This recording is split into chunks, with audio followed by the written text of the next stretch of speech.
بسم اللہ الرحمن الرحیم۔ عزیزان من، تمام دیکھنے اور سننے والوں کو محمد صدام حسین کی طرف سے سلام پہنچے۔ امید کرتا ہوں کہ آپ سب احباب خیر و عافیت سے ہوں گے۔ بسم اللہ الرحمن الرحیم۔ نساؤکم حرث لکم فأتوا حرثکم انا شئتم۔ ترجمہ: تمہاری عورتیں تمہارے لیے کھیتیاں ہیں، تو آؤ اپنی کھیتیوں میں جس طرح چاہو۔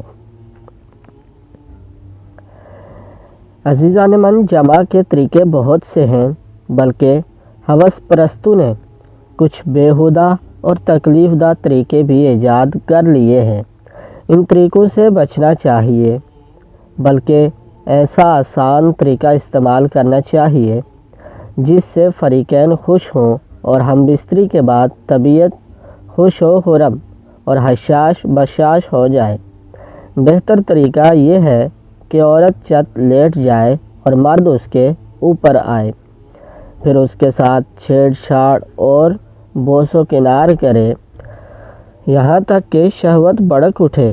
پھر جلدی سے عورت کی اندام نہانی میں ذکر کو داخل کر دے اور حرکت کرے۔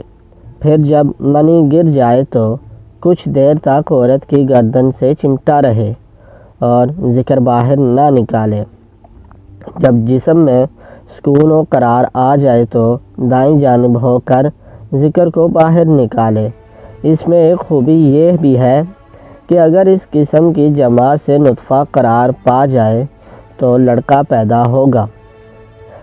عزیزان من، جمع کے لیے کوئی وقت مقرر نہیں، جب چاہو دن میں یا رات میں، اسی طرح جیسے چاہو، کھڑے ہو کر، بیٹھ کر، لیٹ کر، چھت سے، پٹ سے، ہر طرح تمہارے لیے مباح ہے۔ لیکن فطری طریقہ تو یہی ہے کہ عورت نیچے ہو اور مرد اوپر رہے۔ چنانچہ سارے حیوانات اسی فطری طریقے پر عمل کرتے ہیں۔ قرآن پاک کی اس آیت میں بھی اسی طریقے کی طرف لطیف اشارہ کیا گیا ہے۔ فَلَمَّا تَغَشَّاهَا حَمَلَتْ حَمْلًا خَفِيفًا۔ جب مرد نے عورت کو ڈھانپ لیا تو اس کو ہلکا سا حمل رہ گیا۔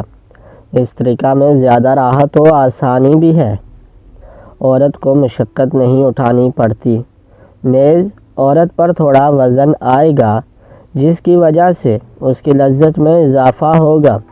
امام اہل سنت سرکار اعلیٰ حضرت فاضل بریلوی فرماتے ہیں، جمع کے وقت یہ نیت ہو: ایک، طلب والد صالح کی، اور دوسرا، بیوی کا ادائے حق، اور تیسرا، یاد الہی اور اعمال صالحہ کے لیے اپنے دل کو فارغ کرنا، نہ کہ بالکل برہنہ ہو خود نہ عورت، رو بقبلہ نہ پشت بقبلہ، عورت چت ہو اور یہ اکڑو بیٹھے، بوس و کنار چھیڑ چھاڑ سے شروع کرے۔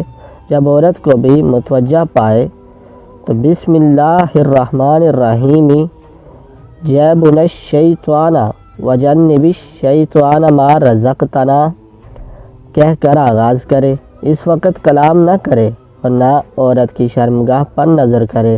پھر جب انزال کی نوبت پہنچے تو دل ہی دل میں یہ دعا پڑھے: اللہم لا تجعل للشیطان فیما رزقتنی نصیبا۔ اگر کوئی اس دعا کو پڑھ لیتا ہے اور اس کے مقدر میں بچہ کی ولادت ہے تو شیطان اس بچے کو بھی ضرر نہ دے سکے گا۔ آگے ابھی جاری ہے۔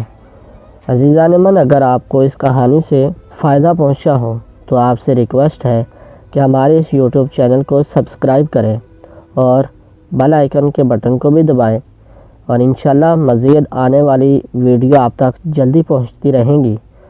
ملتے ہیں اس کے سیکنڈ پارٹ کے ساتھ، تب تک کے لیے اجازت دیجیے۔ اللہ حافظ۔